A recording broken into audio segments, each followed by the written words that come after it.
Buenas tardes, good afternoon.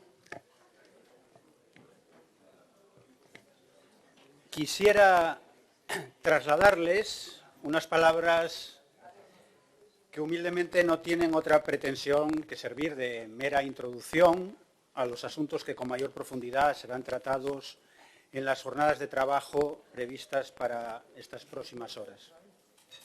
Creo que a nadie le cabe ninguna duda de que los niveles europeos, estatal y regional están entrelazados. Por eso, para mantener y conservar la democracia en el espacio europeo debe incentivarse y preservarse el principio democrático a todos los niveles.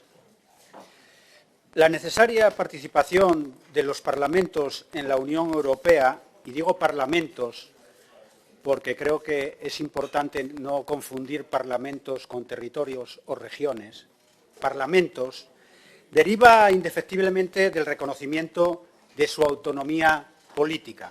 Es lógico, por lo tanto, como dice nuestro Tribunal Constitucional, que nuestras comunidades autónomas, en cuanto titulares de una autonomía política para la gestión de sus intereses, se hallen directamente interesadas en las actividades que se llevan a cabo en la Unión Europea. Esta es la motivación que hace 25 años, aquí en Oviedo, estuvo el origen de la Conferencia de Asambleas Legislativas Regionales Europeas, la CALRE.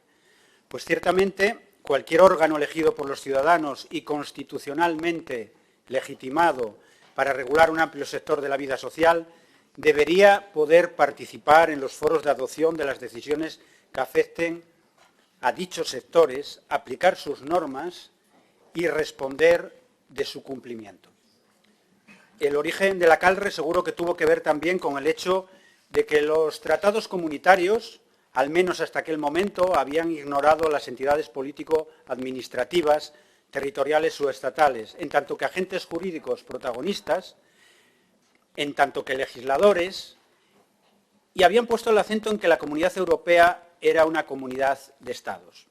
Bajo la influencia de organismos como la CALRE, las regiones pasaron a formar parte del debate competencial, suscitado en un principio solamente en el ámbito de la Unión Europea y los Estados, y así se comenzó a hablar, por lo que se refiere también al ámbito regional, de mecanismos como el principio de subsidiariedad. Teniendo en cuenta que el reparto competencial entre la Unión Europea y los Estados es un reparto que quizá esté diseñado más por objetivos que por materias, lo cual ya de por sí supone una gran indefinición, se hace necesario el principio de subsidiariedad, principio esencialmente democrático que lleva la decisión política al nivel más cercano de la sociedad, permitiendo una cierta flexibilidad competencial. El principio de subsidiariedad no es un fin de la sociedad, es uno de los principios que debe regir su organización.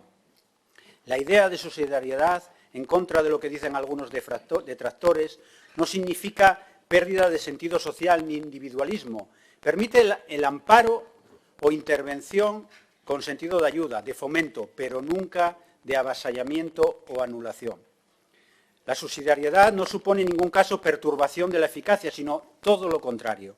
Es una exigencia indeclinable de la misma, puesto que pretende la proximidad, intensidad y optimización de los actos de gestión de interés general. Tampoco se contradice con solidaridad. Ningún individualismo ni discriminación alguna debe esconderse detrás, disimularse o utilizar como pretexto la subsidiariedad. Es cierto que los parlamentos hemos conseguido que nuestra intervención en el control del principio de subsidiariedad tenga cierta significación. Sin embargo, los mecanismos que se nos ofrecen siguen teniendo una eficacia y un alcance limitados. Se nos reconoce explícitamente un alcance regional y local del principio de subsidiariedad que efectivamente nos otorga a los parlamentos una mejor posición, pero sigue siendo una posición débil y subordinada respecto al proceso de toma de decisiones de la Unión Europea. Quizás el problema radique en que este principio creó unas expectativas que la subsidiariedad como técnica no le permite cumplir o alcanzar. Contamos en Europa con activos considerables, diversidad cultural, capital humano, muy formado, capacidad de investigación, una infraestructura desarrollada, una sólida cohesión social y un sistema político descentralizado que funciona a muchos niveles y se basa en el Estado de Derecho y la libertad individual. Ahora bien, todos estos activos necesitan, valga la redundancia, ser activamente fomentados para que Europa siga estando al frente del desarrollo de la humanidad. En los últimos años, la Unión Europea tiene que demostrar si va a ser capaz o no de convertirse en la verdadera Europa de los ciudadanos.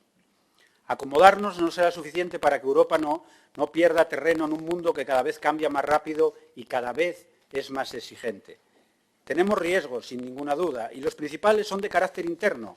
Quizás los fundamentales se refieran a restablecer la confianza en la Unión Europea, a promover el consenso y a generar sentimiento de pertenencia.